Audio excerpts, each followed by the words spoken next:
इसीलिए बड़े कमाल की बात कही है कि शौक हर चीज का रखिए मगर आदत नहीं।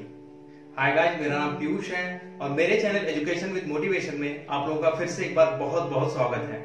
हर रोज की तरह फिर से एक नई कहानी, बहुत ही ज्यादा मोटिवेटेड कहानी है ये। इस कहानी को आप लोग लास्ट तक सुनिएगा और बताइएगा कहानी आपको कैसी लगी। लेकिन जो लोग मेरे चैनल पे नए हैं वो प्लीज मेरे चैनल को सब्सक्राइब कर लीजिए, बेल आइकन को प्रेस कर लीजिए, जिससे यूट्यूब पे मैं जब भी कोई नई वीडियो अपलोड करूं तो उसकी नोटिफिकेशन आपको मिलती रहे। और हाँ, आप मुझे सोशल मीडिया प्लेटफॉर्म पे भी फॉलो कर सकते हैं, लिंक मैंने डिस्क्रिप्शन में दे दिया है। तो आइए कहानी शुरू करते हैं। एक बार एक साधु महात्मा एक बाजार के रास्ते अपनी कुटिया की तरफ जा रहे होते हैं। जब वो बाजार के रास्ते जाते हैं तो देखते हैं कि बाजार में बहुत सारी टोकरियां रखी होती हैं और उन टोकरियों में बहुत सारे खजूर रखे होते हैं। बाबा का बहुत मन करता है खजूर खाने का, लेकिन उनके पास इतने पैसे नहीं होते हैं कि वो खजूर को खरीद सके। इसलिए वो अपनी इच्छा को दबा करके अपनी कुटिया पे चले जाते हैं। लेकिन रास्ते में उनके मन में ये बार बार ख्याल आता है कि वो खजूर को कैसे खाएं। वो अपनी कुटिया पे पहुंचते हैं, वहां भी उनका मन नहीं लगता। वहां भी वो सोचते हैं कि वो पैसे का कैसे जुगाड़ करें कि वो खजूर को खरीद के खा सकें। तभी उनके मन में एक विचार आता है, क्योंकि वो जंगल में रहते हैं और जंगल में बहुत सारी लकड़ियां होती हैं। वो सारी सूखी लकड़ियों को इकट्ठा करते हैं और उसका एक गट्ठर बना करके मार्केट में बेचने के लिए निकल जाते हैं। गट्ठर थोड़ा भारी होता है, उनको ले जाने में थोड़ी दिक्कत होती है, लेकिन फिर भी वो बेचारे ले जाते हैं। फिर रख करके कुछ देर के लिए आराम करते हैं, फिर गट्ठर को सिर पे उठा लेते हैं, फिर मार्केट की तरफ चलते हैं।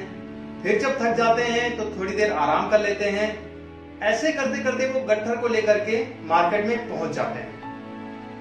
मार्केट में पहुंच करके वो गट्ठर को बेच देते हैं और उससे उनको काफी अच्छा पैसा मिल जाता है। फिर वो पैसा लेकर के उस खजूर की दुकान पे जाते हैं और वहां पे जितना भी उनके पास पैसा होता है उस सारे पैसे से वो खजूर को खरीद लेते हैं और वो बड़े खुशी खुशी खजूर लेकर के अपनी कुटिया की तरफ चल देते हैं।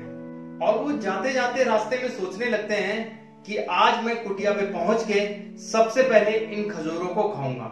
मेरा बहुत दिन से मन था इन खजूरों को खाने का। लेकिन जैसे ही वो कुटिया पे पहुंचने वाले थे तभी उनका जो दिमाग है वो घूम गया और उनके मन में दूसरा विचार आने लगा। वो सोचने लगे कि आज मेरे मन में खजूर खाने की इच्छा हुई है, तो आज मैंने लकड़ी इकट्ठा की, गट्ठर बनाया और उसको मार्केट में बेच दिया। कल को हो सकता है मेरा कुछ और खाने का मन करे, कल को हो सकता है मेरी इच्छाएं बढ़े तो मुझे शादी करने का मन करे, कल को ये भी हो सकता है कि मैं ये कुटिया छोड़ करके ये सोचने लगूं कि मेरे पास एक अच्छा सा घर हो, मेरे पास एक गाड़ी हो। इस तरह तो मैं अपनी इच्छाओं का गुलाम बन जाऊंगा और मैं साधु कहां रह जाऊंगा। ये सब सोचने के बाद साधु महात्मा ने खजूर खाने का विचार अपने मन से त्याग दिया और वहीं से गुजर रहे गांव के एक गरीब आदमी को उन्होंने सारा खजूर दे दिया। इस तरह उन्होंने अपने आप को अपनी इच्छाओं का दास बनने से रोक लिया। दोस्तों, मन बहुत चंचल होता है और ये कहानी हमें यही सिखाती है। अगर हम हर बार अपनी इच्छाओं के आगे हार जाते हैं तो हम अपनी इच्छाओं के गुलाम बन के रह जाएंगे। हमारे मन में रह रहकर इच्छाएं उत्पन्न होती हैं, जो उचित भी होती हैं और अनुचित भी होती हैं। सोच विचार कर इच्छाओं का आकलन करने के बाद ही उनकी पूर्ति करने के लिए हम लोगों को अपने कदम को आगे बढ़ाना चाहिए। जीवन में सफलता प्राप्त होती है। हमें इच्छाओं का दास नहीं बनना, हमें इच्छाओं को अपना दास बनाना है। तो गाइस, कहानी कैसी लगी आपको? आई होप आपको अच्छी लगी होगी। अगर अच्छी लगी होगी तो कमेंट सेक्शन में जरूर बताइएगा। तो फिर अगर आप में भी है ये बात तो सुनते रहिए हर रोज एक नई कहानी पीयूष के साथ। मिलते हैं एक नई कहानी में, तब तक अपना ख्याल रखिए।